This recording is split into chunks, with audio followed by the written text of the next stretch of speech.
ഇന്ന് തന്നെ ഡൗൺലോഡ് ചെയ്യൂ. കാണൂ നിങ്ങളുടെ ഫേവറേറ്റ് ഷോസ്. ഇത് പക്ഷേ കുറച്ച് വിലപിടിപ്പുള്ള കാറാ. കാര്യങ്ങൾ അല്പം സൂക്ഷിച്ച് കൈകാര്യം ചെയ്യേണ്ടിയിരിക്കുന്നു. ആളുകൾ ചില്ലറക്കാരല്ല. നീ എന്താ നേരത്തെ? ഇന്ന് ഓട്ടോക്കാരുടെ കോളനിയിൽ ഒരു സമ്മാനദാനം ഉണ്ട്. കുട്ടികളെ കൊണ്ട് ചെല്ലണം. ഇനിയിപ്പോ എന്ത് ചെയ്യും? എങ്കിൽ കുട്ടികളെ നമുക്ക് അവിടെ നിന്ന് പോക്കാം. എന്തായാലും സ്വന്തം മനസ്സുകൊണ്ട് അവരതിന് തയ്യാറാവുമെന്ന് എനിക്ക് തോന്നുന്നില്ല. അവൻ ശ്രീകൃഷ്ണന് ബുദ്ധനൊന്നും അല്ലല്ലോ, പക്കാ ക്രിമിനല. പുറമേ കാണുന്ന മുഖമൊന്നും അല്ല അവനുള്ളത്. അപ്പൊ നോക്കിയും കണ്ട് കാര്യങ്ങൾ നീക്കില്ലെങ്കിലേ മുതൽ അവന്റെ ഇരിക്കും. കാര്യം പപ്പി അവന്റെ കൊച്ചല്ലാന്ന് 1000 വട്ടം അവൻ പറയുമെങ്കിലും അവനെ അച്ഛാന്ന് ആദ്യം വിളിച്ചത് അവളാ. ആ ഒരു സോഫ്റ്റ് കോർണർ അവന്റെ ഉള്ളിൽ എവിടെയോ കിടപ്പുണ്ട്. നമുക്കതൊന്ന് ഉയർത്തിക്കൊണ്ടുവരണം. എന്നിട്ട് അവളെ വെച്ച് വില പറയിക്കണം. അതിലേ അവൻ വീഴും. പപ്പിയെങ്കിൽ പപ്പി. ഇനിയിപ്പൊ പപ്പിയെ കൊണ്ട് പറ്റുന്നില്ലെങ്കിൽ ഏതെങ്കിലും പപ്പനെ ഇറക്കണം. ഇത്രയും പോയി കിടക്കുന്ന എനിക്ക് അവന് വേണ്ടി ഒരു ആരാച്ചാരം ഏർപ്പാടാക്കാൻ എന്നെ കൊണ്ട് പറ്റൂലേ? പണ്ടത്തന്നെ പറയാറോ? എടോ, അവനെ ഇപ്പൊ കൊന്നു കഴിഞ്ഞാണല്ലോ തന്റെ 15 കൊള്ളുന്ന മുതല് അവന്റെ ഭാര്യയുടെ അണ്ണാക്കിലോട്ട് പോകും, താൻ ജയിലിലോട്ടും പോകും. അതുകൊണ്ട് നേട്ടം ആർക്കാണോ? ഈ പറഞ്ഞ ശ്യാമയ്ക്കും പപ്പിക്കും തന്നെ. എന്റെ സതീർത്ഥരെ, നിങ്ങൾ തന്നെ പറ, ഞാനിനി എന്ത് ചെയ്യണം?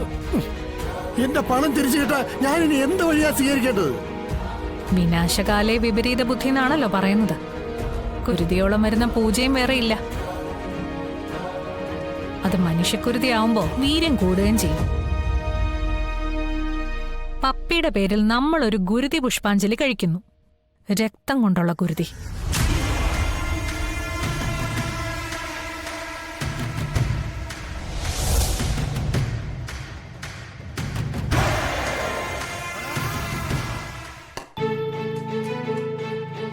ശാരദാബേൻ ചേച്ചി കണ്ടില്ലല്ലോ.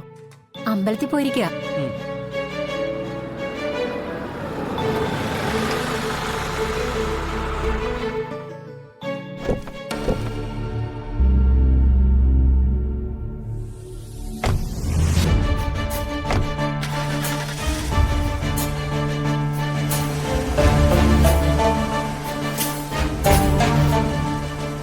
ഇതന്നെയാ വീട്.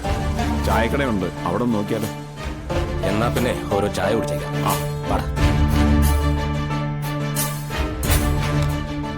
കാശ് ഇവിടെ വെക്കുന്നുണ്ടേ. ഓരോ ചായ. ഒന്നും കുറയ്ക്കണ്ട കേട്ടോ. മധുരവും കടുപ്പവും ആവശ്യത്തിനായിക്കോട്ടെ.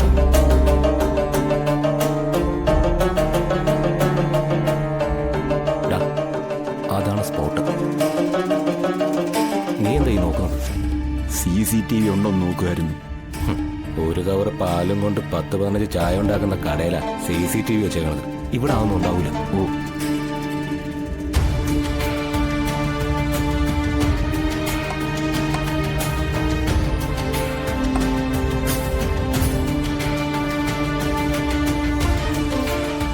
കറക്കൊക്കെ കഴിഞ്ഞേ ഇനി നന്നായിട്ടിരുന്ന് പഠിച്ചോളണം കേട്ടോ. അത് പിന്നെ എപ്പോഴും പറയണോ ശാരദാമ്മേ? ഓ, അതാണ് കുട്ടികൾ.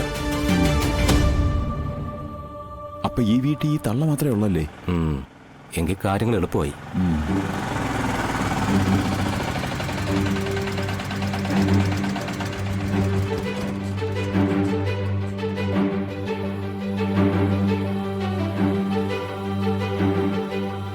മോളെ, ആഹാ, നിങ്ങൾ അമ്പലത്തിൽ പോയിട്ട് വന്നോ? മോളെ, വരുന്ന വിവരമൊന്നും അറിയിച്ചില്ലല്ലോ. വാമോനെ, കേറിയിരിക്കെ. അല്ല, കുറച്ച് തിരക്കുണ്ട്, പെട്ടെന്ന് പോണം. മോളെ കൂട്ടിക്കൊണ്ടുപോകാൻ വന്നതാ.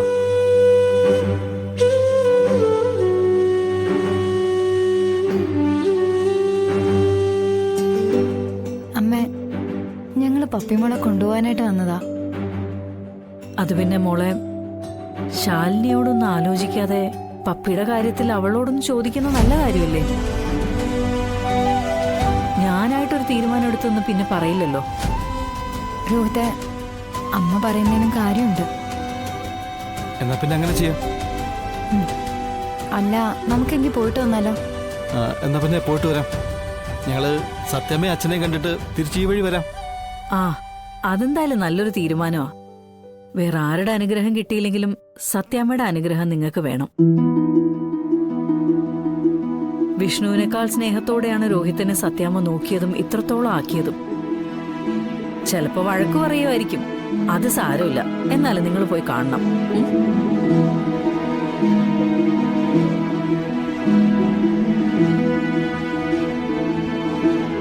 മോളെ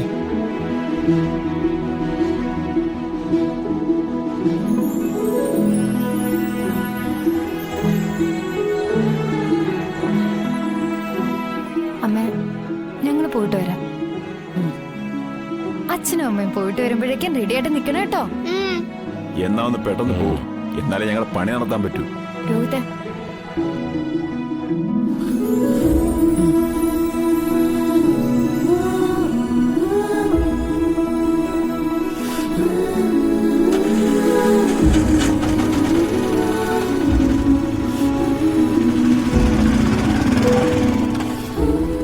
ആ അതെ, രണ്ടുപേരും പോയി ഉടുപ്പൊക്കെ മാറിയേ, നമുക്ക് എന്തേലും കഴിക്കാം. പൊയ്ക്കോ. ആ രാജി, എന്തായി കടയിലെ കാര്യങ്ങളൊക്കെ? എല്ലാം ഒതുക്കി ശാരദാമ്മേ. ആ ഞാനിപ്പോ അങ്ങോട്ട് വരാം. അപ്പൊ എങ്ങനെയാ നമ്മുടെ പ്ലാന്? കുട്ടിയുടെ വായു മുഖം പൊത്തി കൈകാലുകൾ കൂട്ടിക്കെട്ടി കാറിന്റെ ഡിക്കിക്കകത്തേക്ക് ഇടാം. ഡിക്കിലിട്ട ശ്വാസം മുട്ടില്ലേ? എന്നാ കാറിന്റെ അകത്തേക്ക് ഇടാം. ഇനി നിലവിളിച്ചാൽ തന്നെ ശബ്ദം പുറത്തേക്ക് കേൾക്കാതിരിക്കാൻ ഉച്ചത്തിൽ പാട്ടും വയ്ക്കാം. അത് നല്ല ഐഡിയ. ഇനി എന്തെങ്കിലും വേണോ? ഞങ്ങൾക്ക് വേണ്ടതല്ല അപ്പുറത്താ വെച്ചേ. എന്താ പറഞ്ഞ? അല്ല, അപ്പുറത്തെ വീട്ടുകാരുടെ തന്നെ ആണോ ഈ കടയെന്ന് ചോദിക്കായിരുന്നു.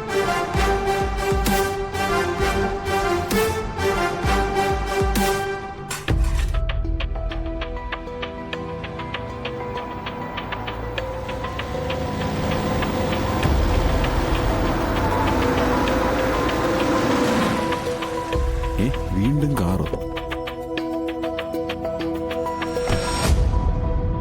ഇത് പക്ഷേ കുറച്ച് വിലപിടിപ്പുള്ള കാറാ. കാര്യങ്ങൾ അല്പം സൂക്ഷിച്ച് കൈകാര്യം ചെയ്യേണ്ടിയിരിക്കുന്നു. ആളുകൾ ചില്ലറക്കാരല്ല. നീ എന്താ നേരത്തെ? ഇന്ന് ഓട്ടോക്കാരുടെ കോളനിയില് ഒരു സമ്മാനദാനം ഉണ്ട്. കുട്ടികളെ കൊണ്ട് ചെല്ലണം. ഇനിയിപ്പോ എന്ത് ചെയ്യും? എങ്കിൽ കുട്ടികളെ നമുക്ക് അവിടെ നിന്ന് പോക്കാം. എടി, അവര് റെഡി ആയിട്ടൊന്നുമില്ല. അതൊക്കെ ഞാൻ നോക്കിക്കോളാം. ശരി.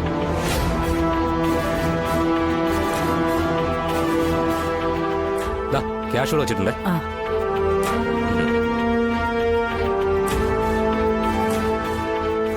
ശാലിനി കുട്ടികളെയും കൊണ്ട് കോളനി പോവാ. എന്തോ സമ്മാനദാനം ഉണ്ടെന്ന്. ആ നീ കത്തിങ്ങെടുത്തേ.